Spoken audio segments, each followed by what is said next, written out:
खुलुमबाय गोजोन फुंबिलिनि बयनिसिमबो गाहाम हामलायनायखौ जासिहरनाय थाबाय आं सिबि रानी ब्रह्म आसा खालामो नोंथांमोनहा गासैबो मोजाङैनो दङ नोंथांमोननि थाखाय आं गोदान मोनसे भिडिअ लानानै फैबावबाय अन्नानै भिडिअखौ जोबजासिम नायलांदो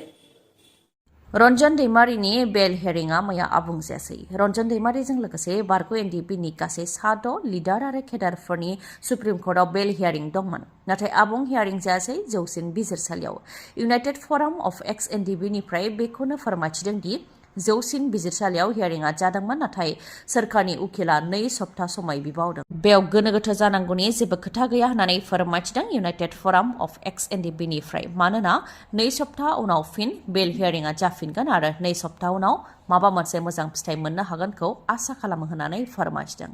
जों नेनो नांगोन गोलाव बोसोर नेबोबाय दा जोबथा लामायाव दंसै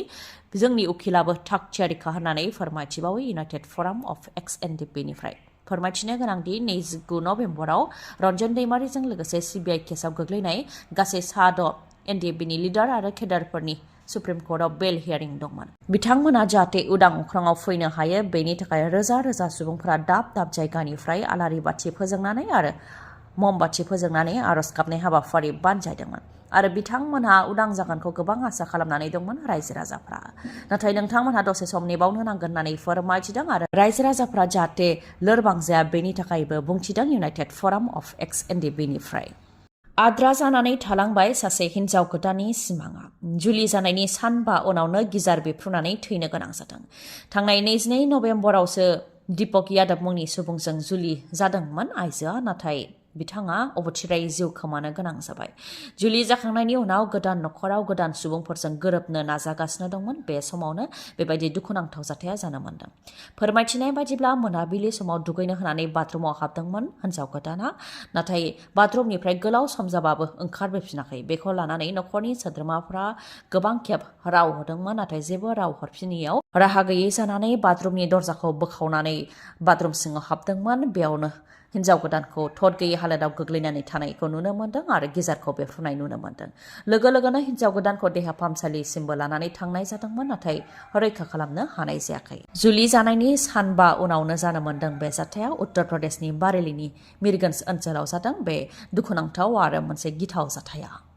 क'क्राझार जिल्लानि दतमायाव दुलाराय बर' फरायसा आफादनि 52थि बोसोरसालिया जथुम्मा खुंनो बानजाय आफाद मावखुलि बेखेवदों जेराव दिपेन बर'जों लोगोसे दुलाराय बर' फरायसा आफादनि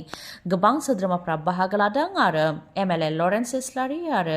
मन्त्रि उरखावगोरा ब्रह्म बिथाङाबो बाहागो लादों 2025 मायथाइनि फेब्रुवारि दाननि 6, 7, 8 आरो 9 सानब्रैनि हाबाफारिजों खुंफुंनाय जागोन होननानै फोरमायथिदों बड'फा उपेन्द्रनाथ ब्रह्मनि गोथार जोनोम जायगायावनो बेखौ खुंफुंनाय जागोन जेराव बर' हारिनि राव हारिमु आरो सिनायथि लोगोसे बर' बिजोंनि गेजेरजों गुन गोनां सोलोंथाइ होनायनि सायाव सावरायनाय जागोन होननानै फोरमायथिदों बेनि अनगायैबो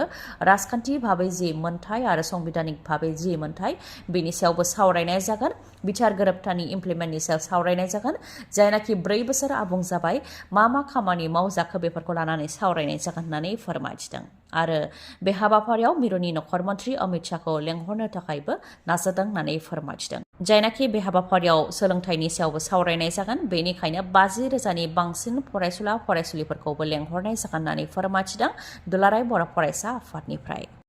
UPPLआ बिजेपिनि सहाय मोनाब्ला आरो हारसिङै बिसायख'थि गेलेयोब्ला 3-4नि बारा मासियाव देरहानो हानाय नङा बेखौ 2025 मायथाइयाव फोरमान होगोन बे खोथाखौ बुंथिदों BPF दोलोनिफ्राय भैरबकुन्द ब्लकआ 17थि बोसोरसालिया जथुम्मा खुंदोंमन जेराव 2025 मायथाइयाव जानो गोनां BTC बिसायख'थिखौ लानानै साखाफारा जानायनि सायाव फोरमायथिदों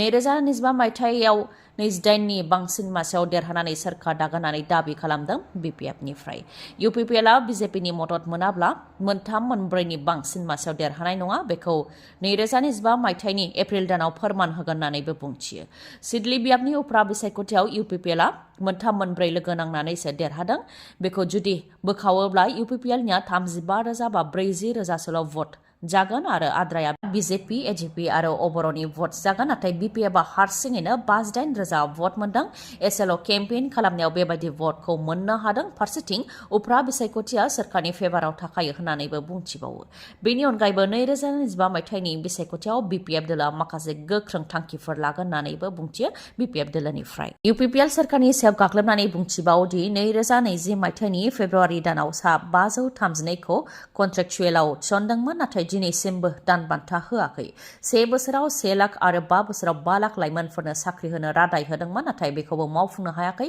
गोदान पोस्ट क्रिएट खालामनानै साख्रि होनो हायाखै होननानै बुंथियो आरो रायजो सोरखारनि गेजेरजों फोसावथाय होनानै थिसननायनि एपइन्टमेन्टखौसो UPPLआ रानदों गावसोर खोथा होनायनि 10% मावनो हायाखै होननानै UPPL सोरखारखौ सोंखारियो BPF दोलोनिफ्राय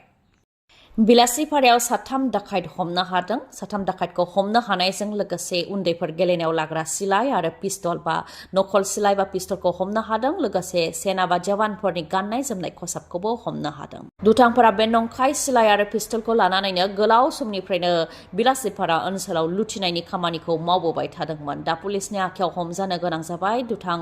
कुद्दुस आली हालाल उद्दिन आरो मजिबुर मण्डला ओजोंहाय बिश्वनाथ जिल्लायावबो मोनसे जाथाय जादों सिखावनि आथिं आखाइखौ दुरुंजों खाख्रबनानै गुदुं आयरनजों सावनानै होदों सिखावखौ खावजानाय सुबुङा बुंथिनाय बायदिब्ला सिखावा न'आव थानाय गासैबो गहेनाफोरखौ खावनानै लांनायजों लोगोसे ओंखाम संग्रा इसिंनि मुवा बेसाद आरो टिभि गासैखौबो खावनानै लांजोबदों बेनिखायनो सिखावा जाहाथे गावनि मोसौ मोसा फाननानैब्लाबो गासै 3 लाख रांखौ होफैफिनो बेनि थाखाय दाबि खालामनायखौ नुनो मोननाय जादों आरो एग्रिमेन्ट खालामनायखौबो नुनो मोननाय जादों ओजोंहाय गुदुं लहा सावजानायनि जाहोनाव सिखावा होज्रिख्रावबाय थानायखौ नुनो मोननाय जादों भिडिअआ जाय भिडिअआ समाज बिजोङाव गोसारदों PMAY न'खौ डिसेम्बर दाननि गेजेराव आबुङै लुफुंनानै होआबा पन्चायत सेक्रेटारिफोरखौ ट्रेन्सफार खालामनाय जागोन बे गोख्रों हुमखिखौ होदों मन्त्रि रन्जित कुमार दासआ PMAY न' लुफुंनायाव जाफुंसारदों होननानै फोरमायथिदों बिथाङा 20 लाख सुबुंफोरनो न' लुनानै होनायनि खोथा दंमोन बेनि मादाव 19,41,000 न'खौ लुनानै होनाय जाखाबाय 60,000 न'खौ लुनायनि खामानिया जागासिनो दं होननानै फोरमायथिदों डिसेम्बर दाननि गेजेरावनो PMAY न'खौ लुफुंनाया आबुं जायाबा पन्चायत सेक्रेटारिफोरखौ ट्रेन्सफार खालामनाय जागोन होननानैबो फोरमायथिदों PMAY बिथांखिनि गेजेरजों जि न' लुफुंनाय बेयाव जाफुंसारनायनि थाखायनो भारत सरकारा गोजोननानै आरोबाव 1,70,000 न' हरनो थाखाय राजि जादों बा खोथा होदों होननानैबो फोरमायथिबावदों मन्त्रि रन्जित कुमार दासआ छुट्टियाव फैनाय BSF जवाना साख्रियाव थांफिननो हायासै जाब्रबथायजों जिउ खोमानो गोनां जाबाय BSF जवान बिद्युत राया पालसार मटर साइकेलजों फैबाय थानाय समावनो गंसे साखा खब्रै गारिया बिथांनि मटर साइकेलाव सौख्रांफैदों जायजों जिउ खोमानो गोनां जादों BSF जवान बिद्युत राया माखासे सान सिगांसो छुट्टियाव न'आव दंफैयोमोन बिथाङा नाथाय अबथिरायै बिथाङा जिउ खोमानो गोनां जाबाय बङाइगावनि सिंगिमारियाव गिख्रंथाव जाब्रबथाय जादों AS01SC 3940 नाम्बार थानाय साखा खब्रै गारिया पालसार मटर साइकेलखौ सौख्रांदों जायजों जिउ खोमानो गोनां जादों BSF जवान बिद्युत राया नोंथांनि मेगनाव जेंना जादों नामा जुदि जेंना जादोंब्ला आरो नोंथाङा मेगननि मोजां डक्टर नागिरदोंब्ला नोंथांनि थाखाय मोजां खौरां बङाइगावनि आइ हस्पिटालाव फैगोन सिनियर आइ स्पेशलिस्ट डक्टर प्रबिन बसुमतारी बिथाङा एम्स निउ दिल्लीनि बारग' SR RPC आरो दिल्ली GNCTनि बारग' आइ कनसालटेन्ट डक्टर प्रबिन बसुमतारीनि अनगायैबो मेगननि डक्टर आशराफुल आलम आरो डक्टर मेघाली शर्माखौबो बङाइगावनि आइ हस्पिटालाव नोंथांमोनहा मोननो हागोन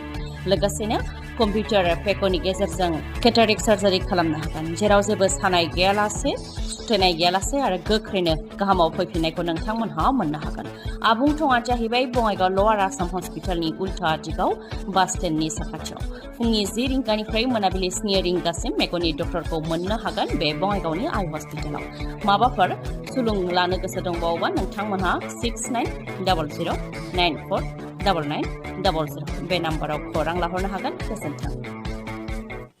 दिनैनि भिडिअआ एसेनोसै गाबोन आरो गोदान भिडिअजों लोगो मोनफिनबावगोन नोंथाङा दासिमबो आंनि चेनेलखौ साबस्क्राइब खालामाखैबा अन्नानै साबस्क्राइब खालामदो लोगोसे लाइक कमेन्ट आरो शेयार खालामनो दाबाव गोजोन्थों